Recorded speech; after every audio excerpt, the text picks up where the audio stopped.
Senator Jeff Merkley, Democrat of Oregon, slammed the United Nations Secretary General's decision to attend the 2022 Beijing Olympics, calling it shameful.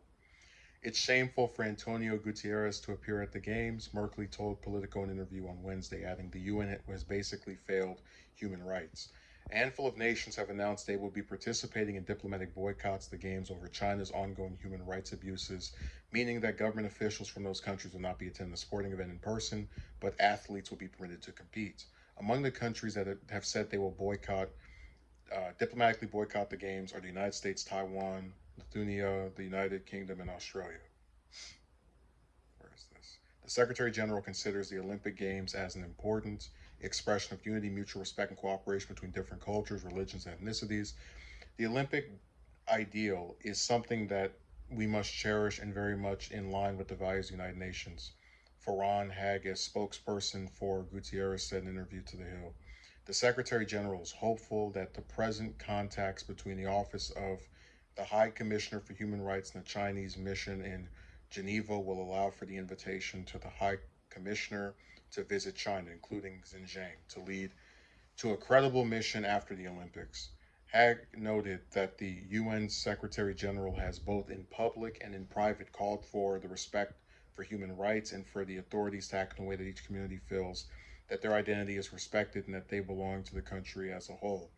A number of nations have declined to participate in a diplomatic boycott against the Games, including France. In December, French President Emmanuel Macron warned against politicizing the event. I don't think we should politicize these. Oh, get out of here. I'm not even going to read the rest of that trash. Um, so I do think, like, personally, if I were someone who wanted to make it very clear I don't support China's human rights abuses, I think they're out of line, beyond the pale, whichever term you use to state your condemnation of it, I probably wouldn't go. Um, but I do think there's a case to be made that Merkley might be blowing this out of proportion when he says that the UN has basically failed human rights. The problem is so many times political figures, be they politicians or some other person that's just in the political realm, that public figure, right, will come and give a statement about how bad something is, and then if they have actual power to do something, they you don't see that it happening. And I believe that if Gutierrez hadn't attended this event, but then came out and said, "Oh, I'm not attending because I'm so disgusted by this," blah blah blah blah, you would have some people who very much do support condemning China for human rights abuses, saying, "Oh, he's just talking and you know grandstanding, but not actually trying to push for."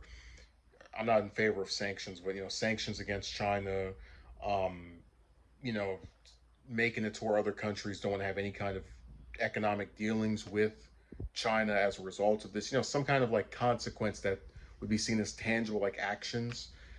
Um, so it's a lot harder for me to just kind of push off on this stuff and not. I'm more sympathetic toward him because I do believe that he would still have a lot of people criticizing him over this if he decided to go, and if he decided not to go and then made a statement about it.